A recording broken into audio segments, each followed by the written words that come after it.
Evening all, and welcome back to Factory Town, episode 7 of season 7.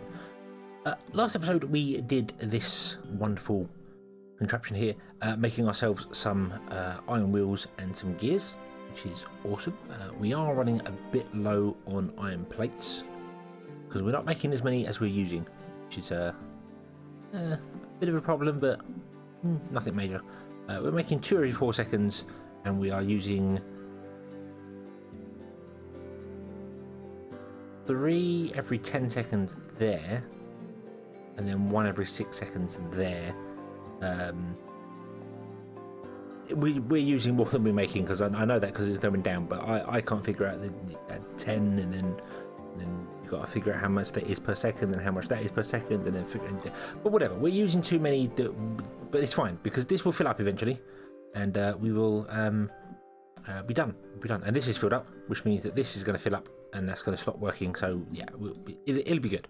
But our yellow coins are not good. I have noticed they are going down. They are downtrending. If we click on production here and go to yellow coins, you can see we were at 230, and over the course of, I'm not sure how long this is, but it's dropping. It's dropping. And the reason it's dropping is because we're not selling enough sandwiches, people, or bread. It's not sandwiches, bread. And that's because the kitchen doesn't have enough flour. It's struggling to get enough flour because it needs 2 every 4 seconds, and we're currently making 1 every 4 seconds. So we need to speed that up. And luckily, we can do that. We can do that quite easily. Just by basically putting in another grain mill, which is what I'm going to do. We're going to put another grain mill next door, like so. And this is going to also have the flour recipe. And then what we're going to do is we are going to take the line here. We're going to do that. So it will feed this one first and then feed that one, because that's a straight into that one, and then this one's afterwards, which is fine. And then because it can run on chutes, we'll just come straight out of here, rotate it around to make sure it's facing the correct direction. Go along here by 2, and then convert to this style, plug it in, and that'll feed into here as well. And there we go. And there we go. And now you should have enough to constantly make bread. It means that our worker can run backwards and forwards, constantly supplying the bread, which means our yellow coins should go up, which would be awesome. Plus, we're not going to use as many yellow coins now because this... is it this one? Yeah, this one. Oh, this one's still making it at the moment. But I think nails have stopped running. So they're no longer using the yellow coins. So, yeah, it's okay. It's okay. It's still not ideal. This is still not absolutely ideal. We still could do with something better than what we're doing at the moment, but it's okay. It's okay. So there we go. So 2 grain mills to one kitchen. That makes sense. 2 every 4 seconds, producing 1 every 4 seconds, and producing 1 every 4 seconds. So that should be the perfect ratio. The perfect ratio to keep that always in flour. Awesome. So we want to get into mining, because mining's going to be quite useful. We can put a mine down to do things. We could just go with these guys, the harvester drills. That'd be fine. But harvester drills can only mine what's on the surface. If we press G and go underground to the mining layer down here in the bottom right corner, you can see there is iron deposits underground here. And we want access to those, and you can only get them through mining, and through deep mining, I should say. That's the important part. But we could also do with a couple of rails so that we can move things around. Because this is, I mean, this works, but it's really unsightly. It's really, really unsightly. I'd much rather have the stuff being made over here and then minecarted down into town. I feel like that would work better. So we get a lump of stuff via a minecart rather than having just this go in slowly over time. We can do it a different way. So yeah, and I'd also like to change this up so that it's how much you're only doing animal feed, so that's fine. So yeah, so you're supplying all the goods. This farm is easily keeping up with our demand at the moment. Right. So we need to do that. We also need to flatten out the ground a little bit here so that we can get some more tiles in, because if I remember correctly, if I copy just grain without that, Yeah, I think these tiles are also Affinity. So we could bring those tiles up to ground level, and we can put grain on there, and we can flatten down the area here and put farm tiles in here as well, which will help, which will definitely help us. So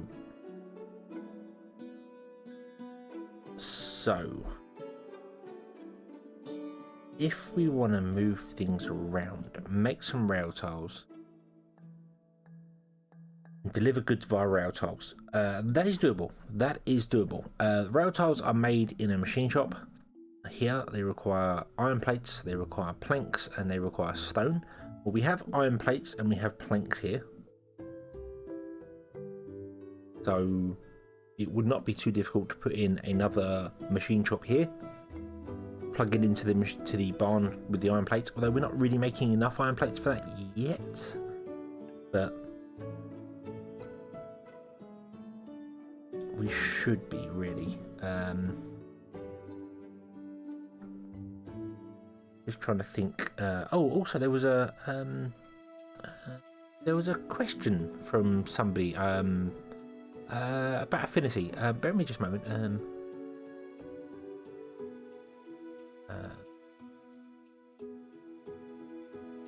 What's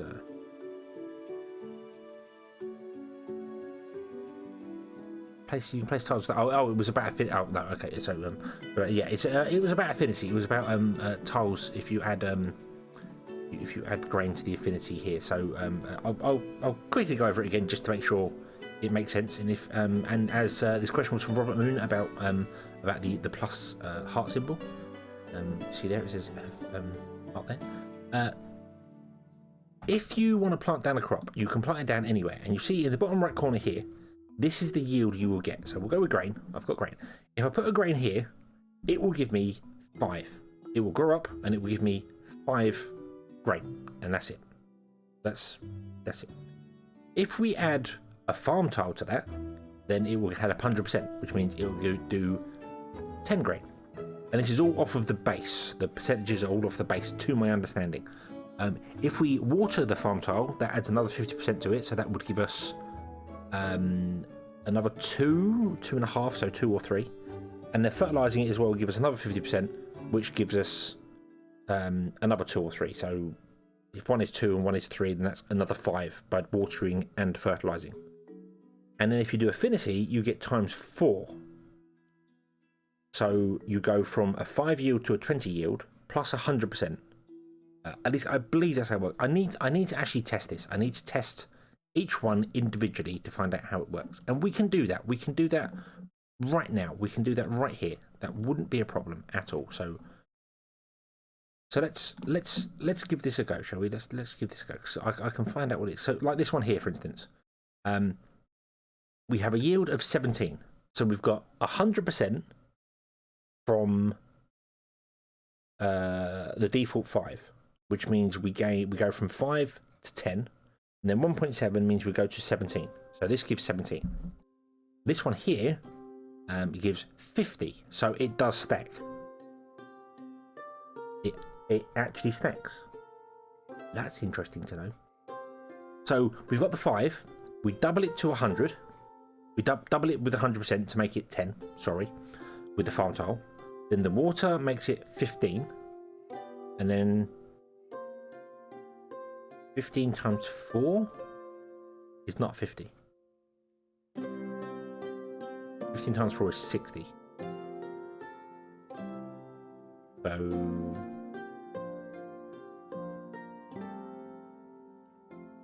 So I'm confused by that. Okay, I'll tell you what. Let's plant down a grain. We have a grain. Let's grab a farm tile. Put a farm tile down. Boom, there we go. So that's going to give us 10. And that is because we get the 5, and then we get the 100% from the farm tile, which makes sense. 5 plus 100%, another 5 makes 10. Okay. So what if we plant it here and then put a farm tile underneath it? So this now is 13. So it's 5 plus 100%.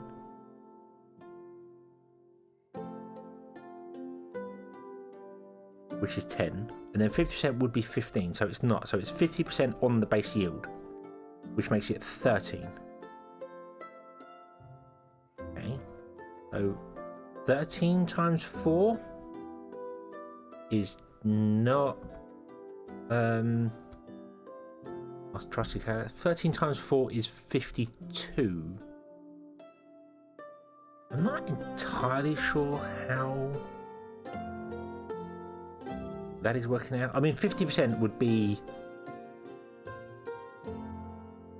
2.5. 50% would be 2.5, wouldn't it? Half of 5 is 2.5. So that means it's doing 12.5, but it rounds it up. For this one here, it rounds it up to well, that's that there. This one here, it rounds it up to 13. So it rounds it up to the largest number. So 12.5 times 4 is 50. So that makes sense. And then if we were to add fertilizer to it as well, we get another 50%, which means that we would get another 2.5 added on, and then times that by 4.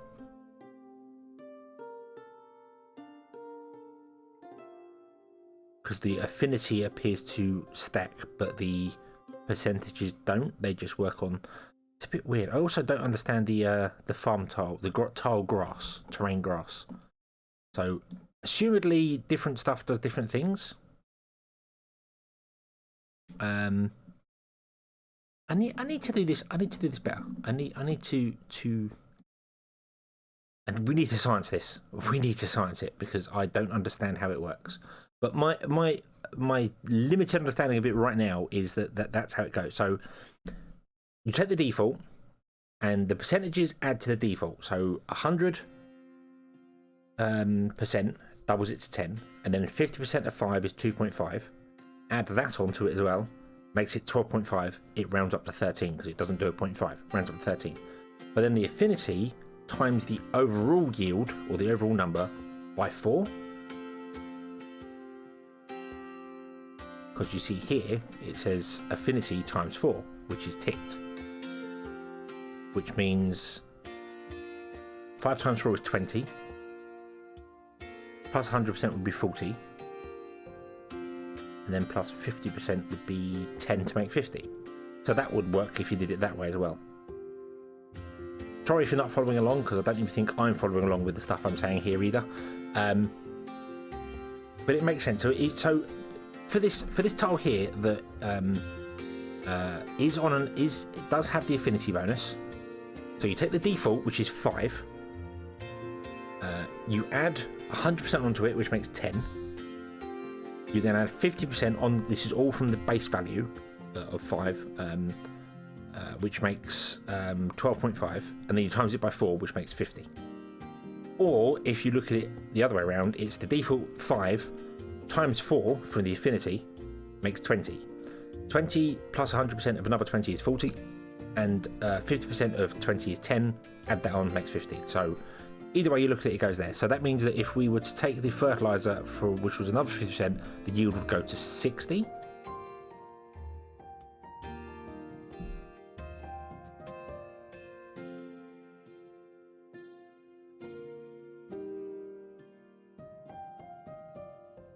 Why did that get affinity?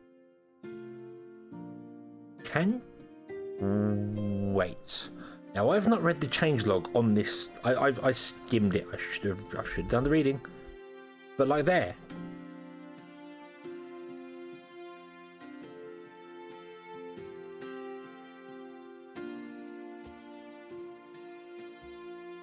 Hang on. That's now 1 point.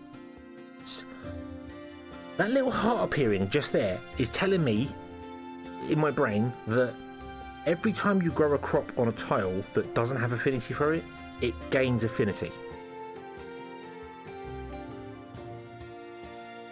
Because this tile did not have affinity at all. It had 0 affinity, but now it's got 1.7. So does that mean that it's grown 7 crops on this tile? It's fully grown 7 times, giving it 1.7 affinity, and then when it grows another time, it'll go to 1.8 affinity. I need to check this. We need to test this. How how can I test this? We can do an experiment. I've gone off on a tangent. I'm very sorry. I'm very sorry. This episode is going to be for science. For science. Let's get another crop. Let's do this experiment. So we're gonna get a farm. We'll get a farm and we'll put the farm. Hang on. What can you sell? You can sell berries. Who makes berries? Potatoes. Let's do potato. Let's do potato. Yeah, do potato. Everyone loves potatoes. Potatoes are awesome. So let's grab a farm. Yeah. We'll put the farm over here. This is just a temporary block. There we go. So the farm has no tiles around it and has no affinity around it at all, other than wood. But the farm doesn't care about wood. So if we go build farming and mining, we come down here and we go, I want to plant a potato. Now, potato is going to cost me 10. There's no affinity for potato here anyway. You see the bottom right corner? It's telling me that it doesn't make any difference. You can't plant it on rock. Only plant it on grass. It's going to give me 4. Okay? So we shall plant a potato right there. Oh, there we go. And that potato will grow. And it has no affinity. It has 0 affinity. Complete, utter, nada, nothing, blank. Okay, which means it's going to give me a yield of 4. Okay. And what we'll do is I will set a... we'll get a worker just doing this. Okay. And we will go, you, take... oh, you want... recipes. Oh, this is something I didn't also explain in the farm recipes. In the farm recipes here, you can have it take certain items. So if you were to put a farm down where it covers, say, we've got potatoes here. So say it had potatoes and it had grain, but you only wanted the farm to take potatoes. You can just go down here and tick the potato and just go, that's it, and it will ignore the grain. If you tick the auto manage recipes or just push the button at the top, what it will do is it will automatically grab any crop that's available in its area. Right now there's none because the potato isn't grown, but when the potato grows, it will then go, aha, there is a potato, get the potato. Do the job. That's it. So it will grab all of those. So you can have multiple farms covering the same area. So, you could have, say you had cotton and berries together. You could put 2 farms in, one will grab the cotton, one will grab the berries. That's it's not really something you use that often, but it is useful to know in case you're going, why are you not grabbing the crop I want you to grab? Just go to the recipes and make sure you've got the right one ticked. You can just tick the potato and not do supply water and fertilizer, and it just won't do it. It won't supply the water or fertilizer. There's no real reason to not have them ticked, and that's something else as well. If you click the names, it just highlights one. You go berries, just berries. Sugar, just sugar. If you want multiple ones, you have to actually click the box. So you tick the box and that's it. And then if you click just one, it just gets rid of them all and does just the one thing. So potato, fertilizer, and water. Not that there's any fertilizer water here, but there we go. Boom. Okay. So that's just an interesting thing to know. If you want multiple recipes, you have to tick the box. And farms, it works for mines as well. You might put a mine down somewhere where there is iron and stone together. That happens a few times. I can't see it like here. If I put a mine down here, for instance, there is stone and coal. So you might just want it mining the stone. You don't want to get the coal as well. So that's important to do that way. And then you might have another mine next to it, which also covers the coal and stone, and you just want it doing coal. So yeah, that's how it's do it. But yeah, so this is going to do its thing, and unfortunately, because I've now told it to actually do potatoes, I've given the recipe, we can tell this guy to grab potatoes and sell them. Because we just want to get rid of the potatoes. That's all we want to do. So let's go down here. And just we want to consume them up so that the actual farm has space to grab new potatoes. That's the idea. So this is going to grow up here, and it has no affinity. It has 0 affinity. It's going to get 4. So when it fully grows, it should just produce 4.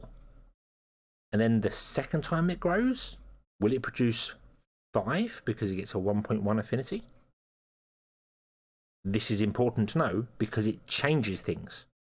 It means that if that is the way that it works, the way I'm thinking it works, where you can grow crops and they will gain affinity over time, it means you can put crops anywhere you like, It's just the yield to start with is lower than the yield much later.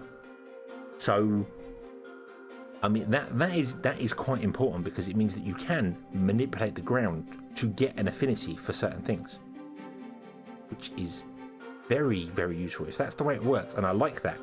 I like that. You are there you go. That actually had a yield of 5 and it gained 1.1 affinity. I think it does. I think that's how Affinity works. I need to read up on this. It's probably explained on the Discord server and in the patch notes or something like that, but I don't read them. And the reason I don't read them is because I have no reason. I should read them. I really should. I really should read the notes. It would make sense to do that. But I like this, because if I don't read it, it gives the discovery.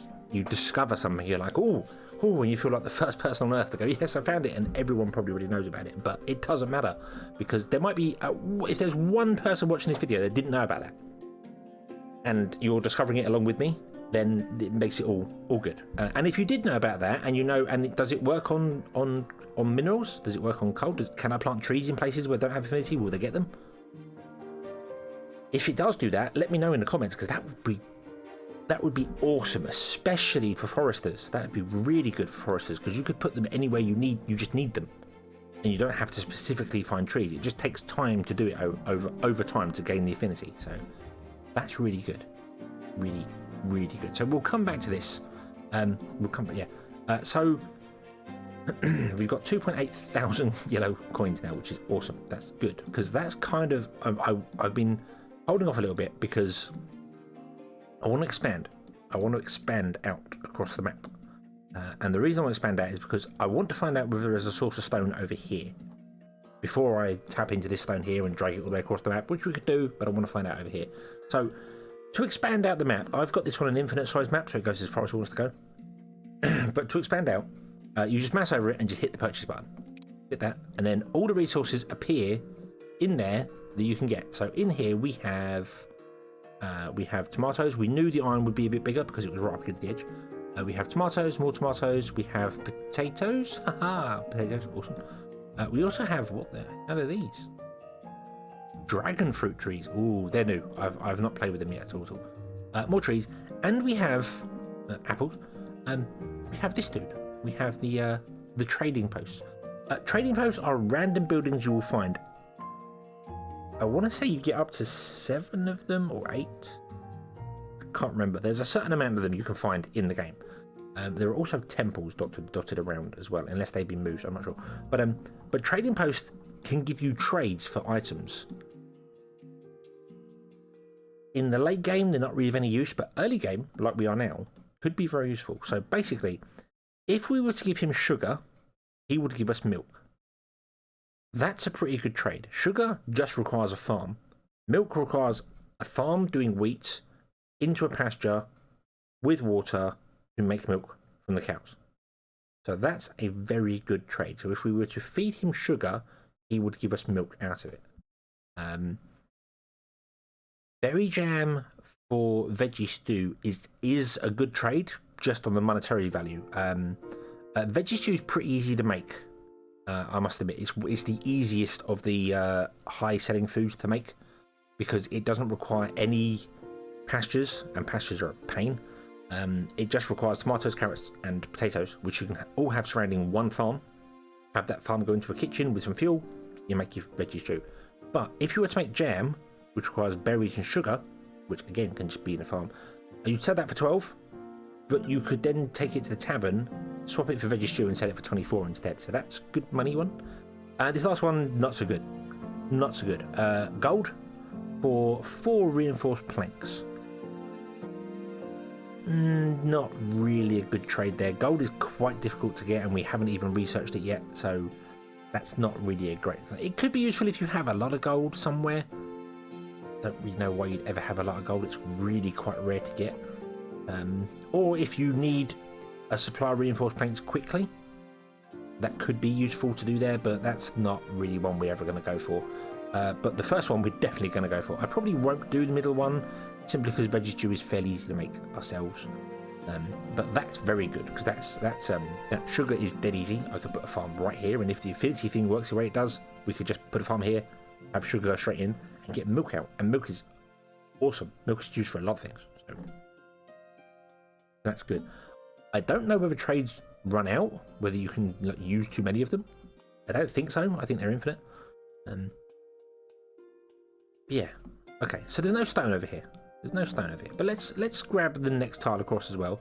Every tile you purchase becomes slightly more expensive. So the first one was 500. The second one is 600. We'll click there. Okay. So what do we got in this tile? We still don't have any stone. We have some pear trees. We have some apple trees. We have no trees. We have our first magic crystal. This is firestone. We are nowhere near using firestone yet. Nowhere near at all. But we also have our first magic temple.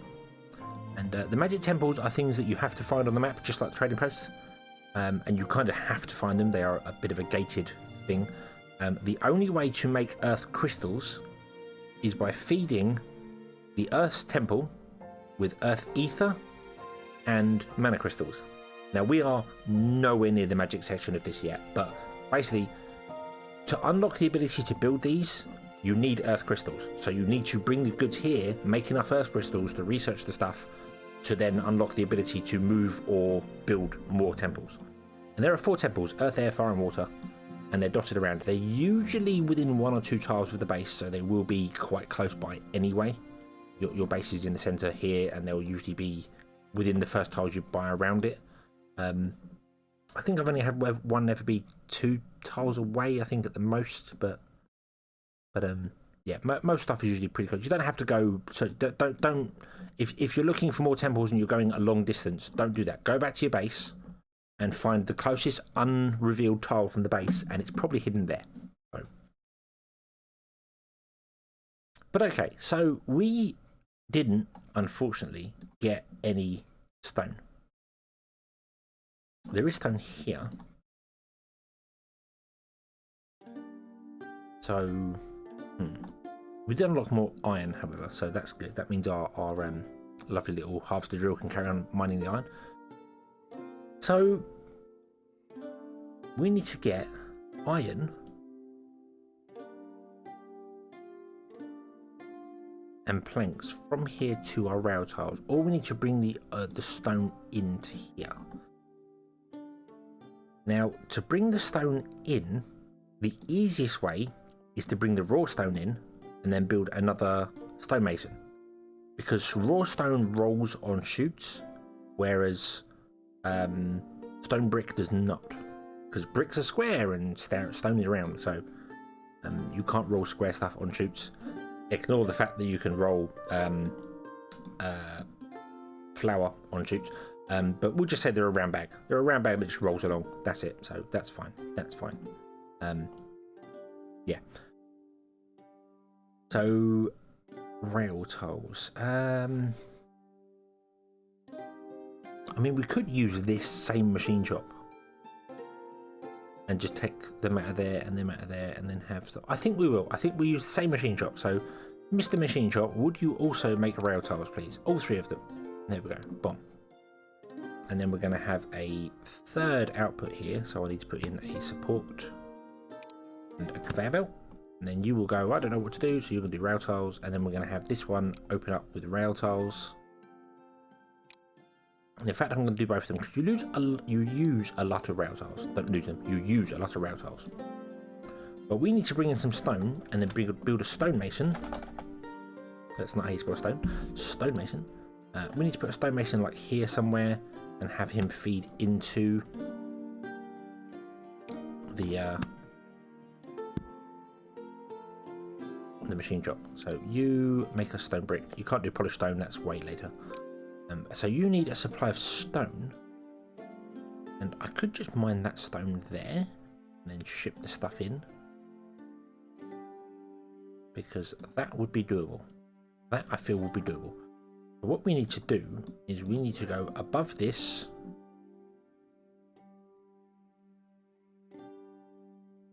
So let's start by saying that's the lowest we can go, is here. Then we can come down there and plonk, straight into the side of the stonemason. That's fine. So let's run this backwards just to find out where it is. We're just going to go. It goes through the trees. That's fine. That'll work. Not a problem. Along here. Okay. To there. And now we need to, let's say we put a silo in. Yeah, we can do this. So we'll put a silo in. We'll put the silo right back there. Right by there. And we'll run another, this course here, hold control to keep it up in the air. There we go. So it's up high. And then we'll just remove that one block there and then drag out to have a grabber. And because it's only 3 tiles high on this silo, it will pull out, as we learnt over here. It will actually pull out at that height. It will roll along here, it will roll downhill here, and then into the stonemason. So everything will be awesome. Now what we need to do is mine the stone. I could just tap into this one over here if I wanted to, but I'm going to leave that separate. That's for us to build with. And we will grab a harvester. A harvester drill, because we have enough to make the harvester drill. We have all the resources needed to make the harvester drill. So let's do that. Let's put him down there. And let's say, hey, would you take the stone, put it in there. There we go. And he will just fill up this silo with stone. And it will come along the chute. See, it spreads out because it speeds up. It goes through the trees. It's not bothered about being hit by the top of trees. Goes down, round the corner, into the stonemason. Stonemason fills up, starts making stone brick. Stone brick comes into here. Stone brick gets turned into rail tiles, or at least it would, if we also had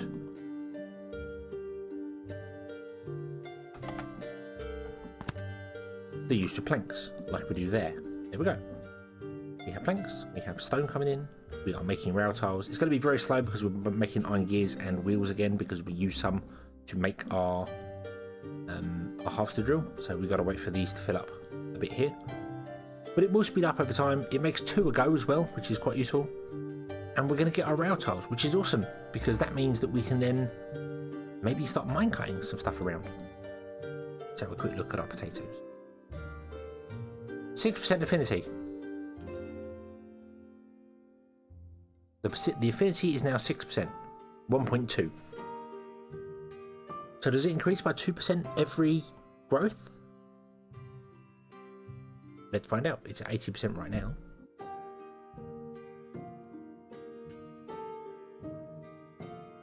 You're at 4%.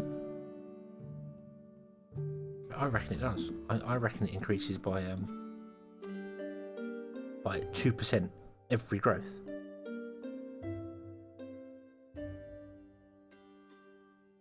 If that's true, it'd be a long time. It'd be a long time to get all your affinity going, because it would be 50 harvests. And if you've got multiple of them, it's 50 harvests for each individual one. Right now, we're just testing it with a single potato. But let's find out. Let's find out. Here we go. 96, 97%. Boom. It gained 2% affinity. It does. It does. Every time a crop grows, it gains 2% affinity. I'm not sure why that says cloth conveyor belt. That's a bit weird. That's a tooltip error. But awesome. So yeah, so that means that it's going to take 50 crop growths before it will become ×4 affinity. But that's fine, because technically the lower the yield, the quicker that goes. But that does mean that you could potentially just plant down a field of potatoes here. And not what I want. I'm going to do that. We're going to do that. We're going to do that. We're going to plant down. Let me level out the area here just to make life a bit easier. Boom. Right, that's all level now. Awesome. And then we are just going to put down an entire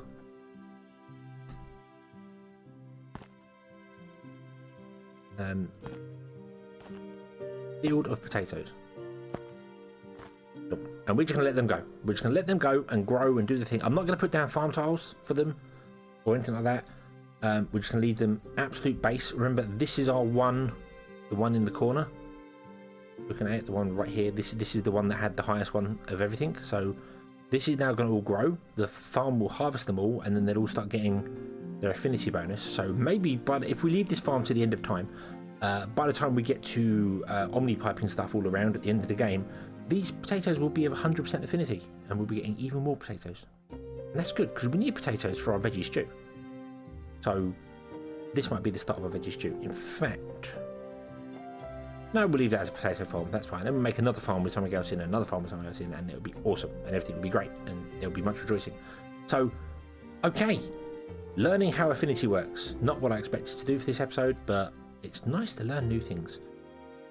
So we'll leave it here. We'll come back next time and carry on from there. So thank you very much for watching. I hope you enjoyed this one. I hope to see you again in the next one. And until then, as always, have fun.